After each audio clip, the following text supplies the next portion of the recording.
Hello, good evening. The Archbishop of Canterbury has today signalled that he will support calls for a full public inquiry into child sex abuse in the Church of England. It comes as the Bishop of Chichester said many more victims of abuse have now come forward. Well, speaking at the General Synod, the Right Reverend Dr Martin Warner commended BBC South East today for helping to expose failings surrounding the sexual abuse of children by Church of England clergy. Our Home Affairs correspondent Colin Campbell, who's led that investigation from the start, reports. These are Church of England clergy who this year have been jailed for child abuse in Sussex. Others have been convicted, some exposed publicly as paedophiles after their death. But the full extent of abuse within the Church of England remains unclear. How we respond to it is a massive challenge, and it's got to be driven by survivors, not by us, because we've been doing that for too long. So you will support an independent public inquiry? We will certainly. That was one line in a statement. If they want it, you'll support it? If what they want, they will get.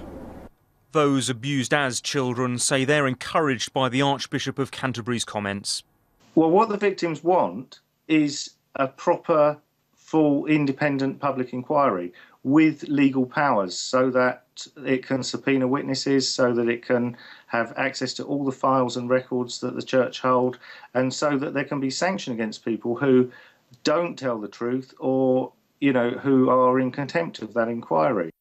Yesterday at the General Synod, the Church of England endorsed an apology by the Archbishop of Canterbury for the sexual abuse by Anglican priests in Sussex and for failures to prevent it happening. We did not acknowledge the wrong done, and we protected the institution at the expense of the person abused.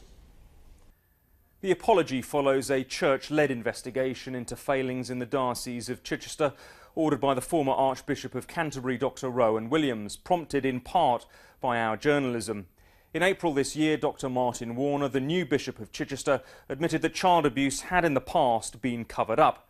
A month later, reporting back, the church investigation identified dreadful failures in child protection in Sussex churches. And across Sussex, new victims continue to come forward. It's been very, very demanding on our safeguarding staff, but many, many more people have come forward. And I think it's very important that at this stage the story is told.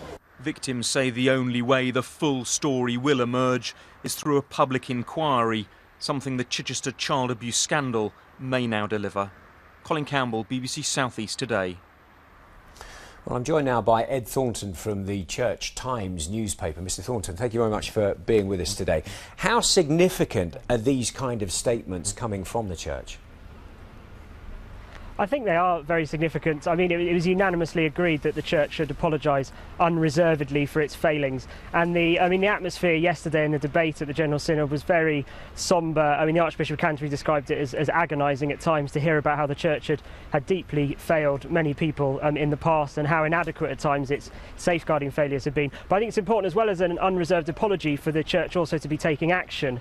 And the motion at the Synod yesterday also involved toughening up its safeguarding procedures and bringing in legislation and new rules to make sure that processes are reviewed, bishops are given more power to suspend priests suspected of abuse, things like that.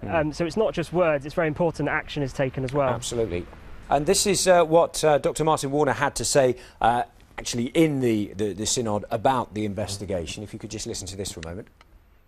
I'd also like to commend the work that Colin Campbell has done as a journalist, which has been tenacious and fearless.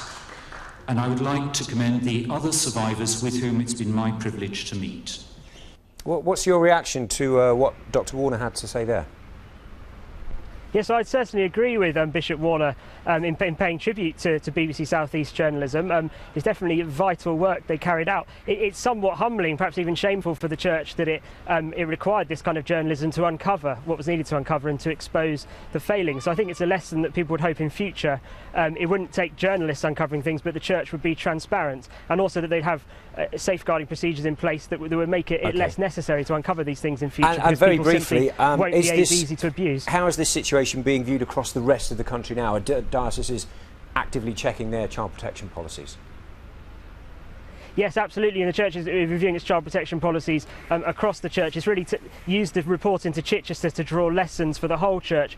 People at the synod yesterday saying that often safeguarding training in their particular diocese wasn't adequate, it wasn't necessarily compulsory. I think people have really got the message now that they really have to raise their game on this, that it's vitally important, and the shock they've felt from some of the stories coming out of Chichester and other places about abuse that's taken place, I think has shaken a lot of people up and seen that this is something that has to be top of the church's agenda. OK, Ed Thornton from the Church Times, thank you very much.